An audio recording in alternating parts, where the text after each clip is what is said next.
ဟာလေလုယာဒီနေ့ခုလိုပြင်လဲဆုံသွေးခွန်ပြီးတဲ့ဖဖရာရှင်နာမတော်တာရွယ်ဘုံကြည်ချင်းစီပါစီဒီကနေ့မှာအာဗြဟံဤဖယားအိုက်ဇက်ဤဖယားယာကုပ်ဤဖယားဆိုတဲ့ခေါင်းစဉ်လေးနဲ့တင်ဆက်သွားမှာဖြစ်ပါတယ်ထွတ်မြောက်ရာကျမ်းအခန်းကြီး3အခန်းငယ်တဖန်ဖယားသခင်ကတင်တို့ဘူပီမြဤဖယားသခင်အာဗြဟံဤဖယားဣဇက်ဤဖယားယာကုပ်ဤဖယားတီဟုသောထာဝရဘုရားသည်ငါကိုတင်တို့စီရတို့စီလွတ်တော်မူပြီးဟုဧတေလအမျိုးသားတို့အားပြောင်းရမည်ထိုအမေဒီအရှင်ငါအမည်ဖြစ်သည်လိုမျိုးအရှင်အဆက်မပြတ်ငါဝိနာမဖြစ်သည်ဖတ်တော်တော်ကျမ်းပိုက်အပြင်ရောက်တိုက်ဖြာရှင်ကောင်းချီးပေးပါစေအာဗြဟံကိုဘုရားသခင်ကပါဂတိတော်ကိုပေးထားခဲ့တယ်လေဆိုရင်ကဘာဦးကျမ်းအခန်းကြီး7နှစ်အငယ်3မှာတင်းအားဖြင့်လေလူမျိုးအပေါင်းတို့ဒီကောင်းကြီးမင်္ဂလာကိုခံရကြလိမ့်မည်ဟာလေလုယာအာဗြဟံကဖန်ဆင်းရှင်ဘုရားကိုတည်တော်ကြောင့်ဘုရားသခင်ကသူ့အားဖြင့်လူမျိုးအပေါင်းတို့စီမှာဘုံပွင့်ဖို့ဟာဘုရားသခင်အလိုတော်ရှိပါတယ်အဲ့ဒီအတွက်ကြောင့်ဘုရားသခင်ကအာဗြဟံကိုခေါ်တဲ့အချိန်မှာလေအာဗြဟံတင်အားဖြင့်လူမျိုးအပေါင်းတို့ဒီငါကိုတည်ရမယ်တင်အားဖြင့်ငါဘုံကိုပွင့်စီရမယ်ဆိုပြီးမှဘုရားသခင်ကဗျာဒိတ်ပြီးတော်မူခဲ့ခြင်းဖြစ်ပါတယ်နံပါတ်1မှာအိုက်ဇက်နဲ့ပတ်သက်ပြီးဘုရားသခင်၏ဂတိတော်ကိုကျွန်တော်တို့လေ့လာကြည့်ရအောင်ကဘာဦးကျမ်းအခန်းကြီး26အငယ်1ကနေ9မှာတေနိအမျိုးအနွယ်အားဖြင့်လေလူမျိုးအပေါင်းတို့ဒီကောင်းကြီးမင်္ဂလာကိုခံရကြလိမ့်မည်ဟာလေလုယာအာဗြဟံကိုခေါ်တဲ့အချိန်မှာလေအဲ့ဒီအာဗြဟံ၏အမျိုးအနွယ်အားဖြင့်ထာဝရဘုရားသခင်နာဤကဘာပေါ်မှာဘုံပွင့်ပြီးမှလူမျိုးအပေါင်းတို့မှာကောင်းကြီးဖြစ်ဖို့စစ်မှန်တဲ့ထာဝရဘုရားသခင်ဘုံပွင့်ပြီးမှထင်ရှားဖို့ဟာဘုရားသခင်ဂတိတော်ပေးတယ်ဗျာဒိတ်ပေးတယ်ဒုတိယအဲ့ဒီအိုက်ဇက်အပေါ်မှာလည်းဘုရားသခင်ကတင်းအမြုပ်အနွယ်အားဖြင့်လူမျိုးအပေါင်းတို့ဒီကောင်းကြီးမင်္ဂလာခံရမယ်ဖခင်အာဗြဟံမှာလည်းအဲ့ဒါပြောတယ်တာအိုက်ဇက်မှာလည်းအဲ့ဒါပြောတယ်အကျမ်းကတော့ဘုရားသခင်ကအာဗြဟံနဲ့အိုက်ဇက်အမျိုးကိုတာကောင်းကြီးပေးဖို့ရွေးတာမဟုတ်ဘဲနဲ့လူမျိုးအပေါင်းတို့အဲ့ဒီအာဗြဟံအိုက်ဇက်တို့အမျိုးအနွယ်အားဖြင့်သူ့ဘုံကိုထင်ရှားဖို့ရတဲ့ဘုရားသခင်သူတို့ကိုခွိုင်းခံမတ်တာချင်းတာဖြစ်ပါတယ်အတိကကျွန်တော်ပြောချင်တာကပါလဲဆိုရင်တခြားလူမျိုးဒီကိုလည်းဘုရားသခင်အယမ်းချစ်တယ်ဘုရားသခင်ကအယမ်းကိုတနာတယ်သူဖန်ဆင်းထားတဲ့လောကီလူတအားလုံးနဲ့သူဟာဘုံပွင့်ခြင်းတယ်ဆိုတာကျွန်တော်ပြောချင်တာဖြစ်တယ်ဟာလေလုယာပြီးမှတတိယအချက်မှာယာကုပ်ဤဖယားဒီနေရာမှာဖယားသခင်ကယာကုပ်ကိုပေးတဲ့ဂတိတော်ကပါလဲဆိုရင်ကဘာဦးကျမ်းအခန်းကြီး28အငယ်14မှာတေနဲ့တေနီအမျိုးအနွယ်အားဖြင့်လူမျိုးအပေါင်းတို့ဒီကောင်းကြီးမင်္ဂလာကိုခံရကြလိမ့်မယ်ဖယားသခင်ကတုံးကျင်တိုင်အဲ့ဒီဂတိတော်ကိုပေးထားခဲ့ခြင်းဖြစ်ပါတယ်ဒီနေရာမှာအာဗြဟံအမျိုးအနွယ်အားဖြင့်ဘုရားသခင်ကကဘာကြီးကိုချစ်ကြောင်းပြတယ်ကဘာကြီးကိုကောင်းကြီးပေးခြင်းတဲ့အကြောင်းပြတယ်ကဘာကြီးပေါ်မှာသူဟာထာဝရဘုရားသခင်ဖြစ်ကြောင်းဘုံပွင့်ဖို့ဘုရားသခင်ရတဲ့ပေးခဲ့တယ်တာအိုက်ဇက်နဲ့ယာကုပ်မှာလည်းပဲအဲ့ဒီအတိုင်းပါပဲဒီကဘာလူသားအားလုံးကိုဘုရားသခင်ကချစ်တဲ့အကြောင်းပြတယ်အဲ့ဒီကဘာလူသားအားလုံးကစစ်မှန်တော့ဘုရားသခင်ကိုတိဖို့ဘုရားသခင်ကပြတဲ့ပေးတယ်ကောင်းကြီးမင်္ဂလာခံရမည်အကြောင်းကိုလည်းဘုရားသခင်ပြတဲ့ပေးထားခဲ့တယ်ဒီပြတဲ့တော်ဒီဂတိတော်ဟာအတူတူပဲဖြစ်ပါတယ်ဒါဆိုရင်အာဗြဟံ၏ဘုရားအိုက်ဇက်၏ဘုရားယာကုပ်၏ဘုရားဆိုတာဘယ်သူဖြစ်မလဲဘာဖြစ်လို့ဒီလိုမျိုးဂတိတော်ကိုတုံးကျင်တိုင်တုံးခက်စလုံး၌အတူတကွဒီလိုမျိုးပေးတာဖြစ်တယ်လဲဆိုတာအတိကကျွန်တော်ဒီနေ့ကြောက်ချင်တဲ့အချက်ဖြစ်ပါတယ်ထာဝရဘုရားသခင်ကမောစီအပေါ်ထင်ရှားတဲ့အချိန်မှာ ဒီအကြောင်းကိုဘုရားသခင်ကစီစဉ်နှင်းပေးတာဖြစ်တယ်ကျူတင်ပြီးမှခွိုင်းခံပေးတာဖြစ်ပါတယ်ဒါကြောင့်ဘုရားသခင်ဟာတကဘာလုံးမှာရှိတဲ့လူသားအားလုံးဘုရားသခင်ဖြစ်ကြောင်းအာဗြဟံအားဖြင့်တော်လကောင်အိုက်ဇက်အားဖြင့်တော်လကောင်ယာကုပ်အားဖြင့်တော်လကောင်ထင်ရှားဖို့အလို့ငါအခုလူတုနာမကိုตุกูตูนาเมเมชินဖြစ်တယ်ဆိုတာကျွန်တော်ဒီနေ့ပြောချင်းတယ်ဒါဆိုရင်ဒီနေ့ယာကုပ်မှာဖယားသခင်ကဘာပြောတလဲဆိုရင်ဒီမှာအချက်တစ်ချက်တော့ရှိပါတယ်တဲနဲ့တဲနိအမျိုးအနွယ်အားဖြင့်လူမျိုးအပေါင်းတို့ဒီကောင်းချီးမင်္ဂလာခံရမည်အကြောင်းဒီနေရာမှာတဲန်ဆိုတာကဤတီလအမျိုးကိုဖော်ပြခြင်းဖြစ်ပါတယ်တဲနိအမျိုးအနွယ်ဆိုတာကအဲ့ဒီဤတီလအမျိုးထဲကနေဘုံပွင့်လာခဲ့တော့ဖွားမြင်လာခဲ့တော့ယေရှုခရစ်အားဖြင့်လူမျိုးတကအပေါင်းတို့ဒီကယ်တင်ခြင်းရ၍ကောင်းကြီးမင်္ဂလာခံရမည်အကြောင်းကိုဖယားသခင်ကဗျာဒိတ်ပေးခဲ့ခြင်းဖြစ်ပါတယ်ဟာလေလုယာကဘာဦးကျမ်းအခန်းကြီး4အငယ်26မှာထာဝရဘုရားသခင်နာမကိုအမည်ပြုကိုးကွယ်ကြ၏ကဘာအိုချန်အခန်းကြီးလေးမှာတော့အာပြဟံလည်းမရှိသေးဘူးဒါပေမဲ့ဒီကဘာပေါ်မှာရှိတဲ့လူသားအားလုံးကဖယားသခင်ကိုကိုးကွယ်ကြတယ်မိစုပူရကြတယ်နာမတော်ကိုကိုးကွယ်ကြတယ်ဆိုတာကျွန်တော်တို့သိရပါတယ်ဒါပေမဲ့အဲ့ဒီနာမကဘာလဲပေါ့နော်တချို့လူတွေကဗြဟ္မန်ဖြစ်တယ်အာလဖြစ်တယ်ရာဝိဖြစ်တယ်ဘာဒီညာဒီပေါ့နော်အခေါ်အဝါများစွာရှိတယ်အဲ့တော့ဖယားသခင်ကငါကိုတီချာချာတိအောင်ငါအာဗျဟံကိုရွေးမယ်ဆိုပြီးမှဘုရားသခင်ကအာဗျဟံကိုရွေးတာဖြစ်တယ်အဲ့ဒီအာဗျဟံအိုက်ဇက်ဇာကုတ်ကနေသူကိုတိုင်လူရာတိကိုခံယူပြီးဖွားမြင်တဲ့အချိန်မှာနာမတော်တပါတိသူကပြငန်ခဲ့ပါတယ်ဒါဟာဘုရားသခင်ရဲ့ရည်ရွယ်ချက်ဖြစ်တယ်ဟာလေလုယာခရစ်တော်ကအဲ့ဒီအာဗျံအိုက်ဇက်စာကိုအားဖြင့်သူကိုတိုင်ဘုံပွင့်ဖို့အလုပ်ငါသူကဒီလိုမျိုးပြဒိတ်တော်ပေးထားခဲ့ခြင်းဖြစ်တယ်အာဗျံအိုက်ဇက်စာကိုနဲ့ဤတီလလူမျိုးဒီကိုတီတန်ကောင်းကြည့်ပြီးမှကောင်းစားခိုက်ဖို့ရွေးတာမဟုတ်ဘူးသူတို့အားဖြင့်တခြားလူမျိုးတွေကလည်းထာဝရဘုရားသခင်ကိုတိပြီးမှကောင်းကြီးမင်္ဂလာခံအဲ့ဒီဤတီလအမျိုးနဲ့တပါအမျိုးဒီကအတူတကွတန်းတူညီညဝနော်ကောင်းကြီးမင်္ဂလာခံစားဖို့ရန်အတွက်အာမင်ဤဒီလလူမျိုးတွေကထာဝရဘုရားသခင်ကိုတိတလို့တခြားလူမျိုးတွေကလည်းအဲ့ဒီစစ်မှန်တဲ့ထာဝရဘုရားသခင်ကိုတိကျွမ်းဖို့အလို့ငါဘုရားသခင်ကဒီအမှုကိုဖန်ဆင်းခဲ့ခြင်းဖြစ်တယ်ဆိုတာကျွန်တော်ဒီနေ့ပြောချင်တယ်ဒါဆိုရင်ဘုရားသခင်ဟာဤတီလအမျိုးတုတ်ဤတီတန်ဖယားလားဒါအဖြစ်ရှိပါတယ်ဤတီလလူမျိုးတီတန်ဖယားမဟုတ်ဘူးအိုက်ဇက်တီတန်ဖယားလည်းမဟုတ်ဘူးအာဗျဟံတီတန်ဖယားမဟုတ်ဘူးသူကကျွန်တော်တို့လောကီလူသားအပေါင်းတို့ဖယားသခင်ဖြစ်တယ်ဆိုတာဒီနေ့ယုံကြည်ပါအာမင်ထိုဖယားသခင်ဟာယေရှုခရစ်ဖြစ်တယ်ဆိုတာကျွန်တော်ဒီနေ့ပြောချင်ပါတယ်ဒါဆိုရင်ယေရှုခရစ်တော်ဟာရှင်မဿဲခရစ်ဝင်ကျမ်းအခန်းကြီး1အငယ်21ကနေ25မှာမိဤလူတို့ကိုကယ်တင်မဲ့သူဖြစ်တော်ကြောင့်ယေရှုအမေမဲ့ရမယ်မိလူမျိုးဆိုတဲ့နေရာမှာ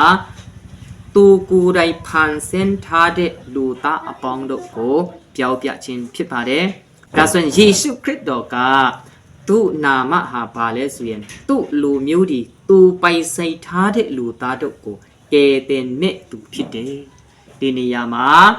ယေရှုခရစ်တော်ဟာအာဗျံအိုက်ဇက်စာကိုအားဖြင့်ဘုံပွင့်တော်သူဖြစ်တယ်ဒါပေမဲ့သူတို့ဤကိုယ်ပိုင်ဖယားမဟုတ်ဘူးလူသားအားလုံးဤဖယားဖြစ်တယ်လူသားအားလုံးဤကယ်တင်ရှင်ဖြစ်တယ်ဆိုတာ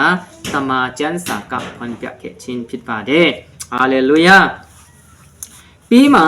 ဂလတိအခန်းကြီး3အငယ်14မှာဗာပြောထားတယ်လေဆိုရင်အကြောင်းမူကားအာဗျဟံခံရသောကောင်းချီးမင်္ဂလာသည်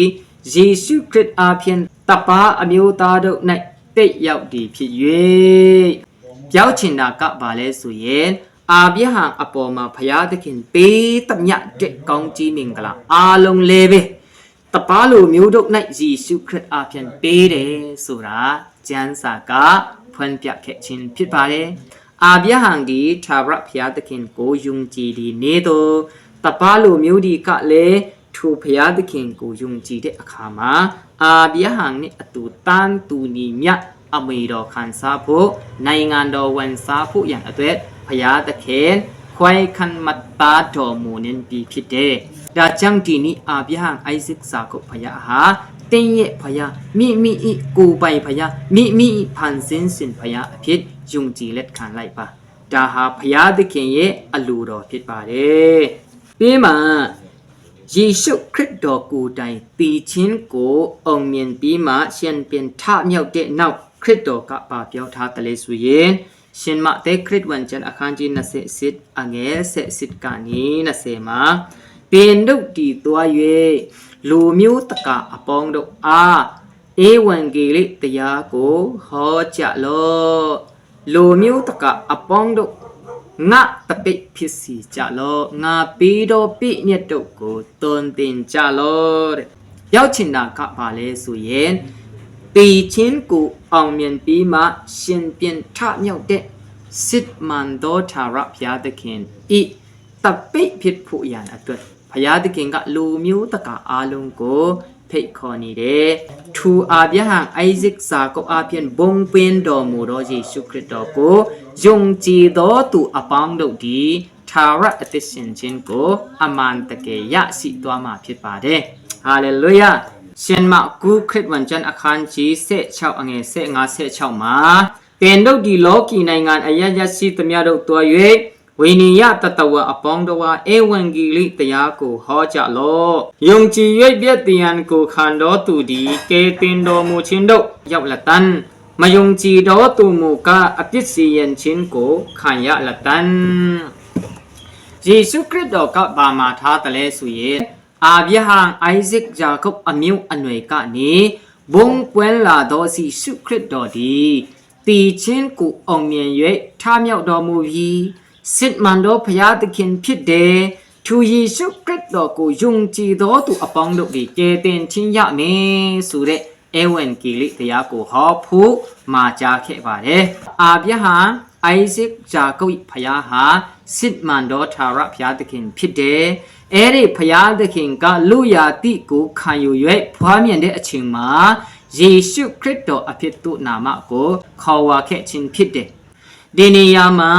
ลูมิวตะกะอปองดุกะเอดีซีสุคริสอาเพียนทาระอติยะผู้กองจีมิงกลายขานยะผู้อลุงาพยาตะเคียนกะอีตีละอมิวโก